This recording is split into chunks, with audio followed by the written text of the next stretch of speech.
যুক্তরাষ্ট্রের পর এবার ইরানের ফোর্দো পারমাণবিক স্থাপনায় হামলা চালিয়েছে ইসরায়েল। একই সাথে রাজধানী তেহরানে হামলা জোরদার করেছে নেতানিয়াহু বাহিনী। হামলা চালানো হয়েছে ইরানের বিপ্লবী গার্ড, আইআরজিসির সদর দপ্তর, অভ্যন্তরীণ নিরাপত্তা সদর দপ্তর এবং কুখ্যাত এভিন কারাগারেও। এদিকে ইরানের বিরুদ্ধে যে অভিযোগে আগ্রাসন চালানো হচ্ছে তাকে ভিত্তিহীন মন্তব্য করে ইরানের জনগণকে সহায়তা করতে রাশিয়া প্রস্তুত বলে জানিয়েছেন ভ্লাদিমির পুতিন।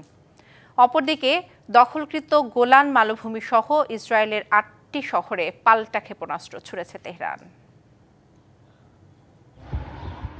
১০ দিনের টানা সংঘর্ষ যুদ্ধের দোরগোড়ায় নিয়ে এসেছে ইসরায়েল ও ইরানকে। সোমবার ইরানের ফোর্দো পারমাণবিক স্থাপনায় আবারও হামলা চালিয়েছে ইসরায়েল।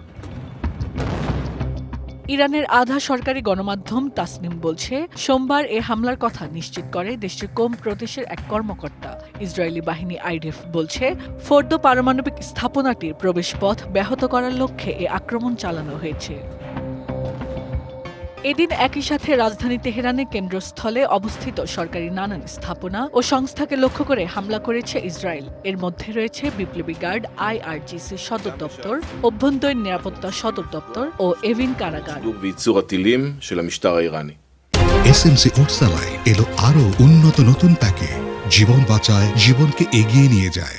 ইরানের শাসন ব্যবস্থাকে দুর্বল করতে আমরা তেহরানে জোরালো হামলা অব্যাহত রেখেছি, যেখানে আমাদের সদস্যরা বিমান হামলা চালাচ্ছে। এটি ইসরায়েলের উপর সকল হুমকির জবাব।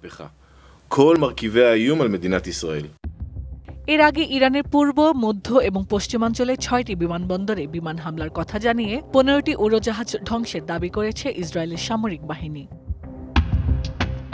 বিপরীতে থেমে নেই ইরানও। ইসরায়েলের রাজধানী তেল আবিব, সাফাদ, আশদোদ ও গোলান মালভূমি সহ ৮টি স্থানে পাল্টা ক্ষেপণাস্ত্র ও ড্রোন ছুটছে তেহরান। ফলে সেসব স্থান থেকে সরিয়ে নেওয়া হচ্ছে স্থানীয়দের। এছাড়া ইরানের হামলায় বিদ্যুৎ বিচ্ছিন্ন হয় দক্ষিণ ইসরায়েলের বেশ কয়েকটি শহর।